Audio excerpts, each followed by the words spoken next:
आज बड़ी मीटिंग होने वाली है अनूप, और आने वाले यूपी के चुनावों के लिहाज से बीजेपी की पहली बैठक है। बैठक को लेकर क्या अपडेट, कितने बजे मीटिंग शुरू होगी, कौन कौन पहुंच चुका है?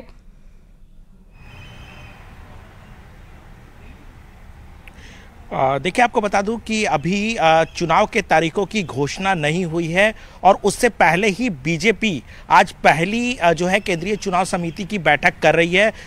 6 बजे प्रधानमंत्री नरेंद्र मोदी के नेतृत्व और जेपी नड्डा के नेतृत्व में चुनाव समिति की बैठक शुरू हो जाएगी। जो सूत्र बता रहे हैं उसके मुताबिक उत्तर प्रदेश के 14 सीटों को आइडेंटिफाई किया है बीजेपी ने, जिस पर वो उम्मीदवार के नाम पर मंथन करेगी और संभावना है कि आज उनके उम्मीदवार के नामों पर फाइनल मुहर लगा दी जाएगी। सूत्र बता रहे हैं कि आज अगर देर तक भी बैठक चलती है तो कल नामों पर फैसला हो जाएगा। सबसे बड़ी बात बता दूं कि बीजेपी ने इस बार उत्तर प्रदेश के 80 में से 80 लोकसभा सीटों में जीत दर्ज कराने के लिए विशेष रणनीति पर काम कर रही है और यही वजह है कि जो टफेस्ट सीट है जिस पर बीजेपी ने अब तक चुनाव नहीं जीती है उस पर एक तरह से कह रहे हैं मंथन की जाएगी और उस पर उम्मीदवारों के नाम की घोषणा भी कर दी जाएगी, जिससे उन्हें ज़्यादा से ज़्यादा तैयारी करने का मौका मिले। जो सूत्र बता रहे हैं उसके मुताबिक रायबरेली, जो कि परंपरागत तरीके से कांग्रेस की सीट मानी जाती है, सोनिया गांधी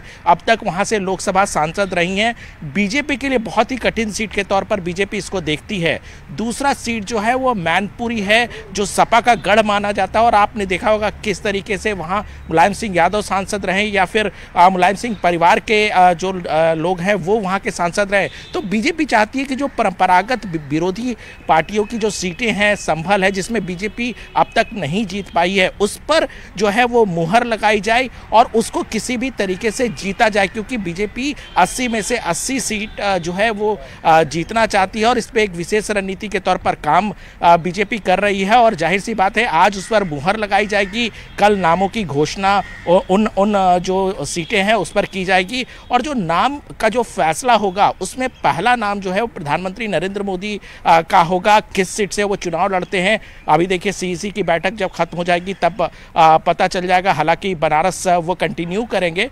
लेकिन फोकस जो है वो उन सीटों पर है जिस पे बीजेपी ने अब तक जीत दर्ज नहीं कराई है या पिछले लोकसभा चुनाव में बीजेपी को जीत नहीं मिली।